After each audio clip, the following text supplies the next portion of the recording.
ഭർത്തൃമതിയായ ഒരു സ്ത്രീയെ സംബന്ധിച്ചിടത്തോളം എന്താണ് പിന്നെ ഒരു തെറ്റിലേക്ക് പോവുക എന്ന് പറയുന്നത് ഗുരുതരമായ അവസ്ഥയാണ്. അപ്പോൾ നമുക്ക് ഭർത്താവ് ഉണ്ടെങ്കിലും നമ്മുടെ സൗഹൃദങ്ങളും കാര്യങ്ങളിലൂടെ നമ്മൾ എന്ത് ചെയ്യാം, വഴിതെറ്റി പോവുകയും നമ്മുടെ കുടുംബം അന്യാധീനപ്പെട്ടു പോവുകയും നമ്മൾ ഒറ്റപ്പെട്ടു പോവുകയും ചെയ്യുക എന്നുള്ള വലിയൊരു മെസ്സേജാണ്. എന്തുകൊണ്ടത് സംഭവിച്ചത്?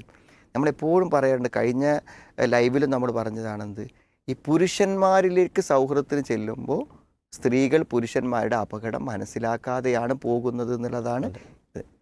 അതോടൊപ്പം അവർ മനസ്സിലാക്കേണ്ട ഒരു കാര്യം, ഒരു പുരുഷൻ നമ്മളിലേക്ക് സൗഹൃദത്തിന് വരുന്നത് നിങ്ങളൊരു പെണ്ണായത് കൊണ്ട് മാത്രമാണ്. ഒരു സ്ത്രീയെ ഉപയോഗപ്പെടുത്താനും ആ സ്ത്രീ എന്നുള്ള നിലക്കുള്ള ആകർഷണീയതയുമാണ് ഒരു പുരുഷനെ അവരിലേക്ക് എത്തിക്കുന്നത്. അതുകൊണ്ട് ഒരു പുരുഷൻ ഒരു സ്ത്രീയിൽ നിന്ന് എന്ത് ആഗ്രഹിക്കുന്നുവോ അത് നേടി കഴിഞ്ഞാൽ അയാളുടെ ആ ബന്ധം അവസാനിച്ചു. അതിനോടുകൂടെ എന്ത് ചെയ്യും, അയാളുടെ കാര്യം നേടി അയാൾ വഴിവിടും. പക്ഷേ ജീവിതം എന്നേക്കും നശിപ്പിക്കപ്പെട്ടവളായിക്കൊണ്ടൊരു സ്ത്രീ എന്തു ചെയ്യും, ചവച്ച് തുപ്പിയതുപോലെ ആർക്കും വേണ്ടാത്തവരായി അവശേഷിക്കുകയും ചെയ്യും. അപ്പോൾ ഇതൊരു വലിയ സന്ദേശമാണ്. പിന്നെ നമുക്കിതിൽ നിന്ന് കിട്ടുന്ന വലിയൊരു ഗുണപാഠം, ഇത്തരം പുരുഷന്മാർ, സ്ത്രീകളെ വശീകരിക്കാൻ ഇത്തരം പുരുഷന്മാർ അത് ഒരു ബന്ധത്തിൽ മാത്രം അവശേഷിക്കുന്നതല്ല, അവർക്ക് ഇതുപോലെ ധാരാളം ബന്ധങ്ങളുണ്ടാവും, ധാരാളം സ്ത്രീകളായിരിക്കും.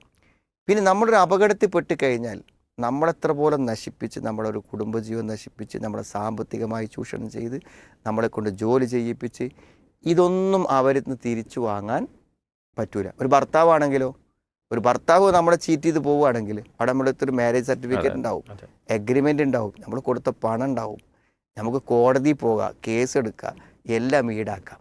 പക്ഷെ അവിഹിതത്തിലൂടെ നമ്മളെത്തേക്ക് വന്ന ഒരാളിൽ നമ്മൾ എന്ത് ഈടാക്കും? ഒന്നും ഈടാക്കാൻ പറ്റില്ല. അയാൾ വളരെ സേഫായി പോകും.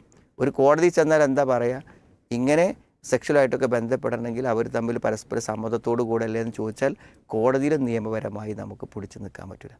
അപ്പോൾ നമ്മുടെ സഹോദരിമാർ എപ്പോഴും ഒരു ഭർത്താവിൻ്റെയോ അല്ലെങ്കിൽ ഒരു രക്ഷിതാവിൻ്റെയോ ഒക്കെ രക്ഷകർത്തൃത്വത്തിൽ വളരെ സുരക്ഷിതമായി എവിടെ പോവുകയാണെങ്കിലും നമ്മൾ ശ്രദ്ധിക്കണം.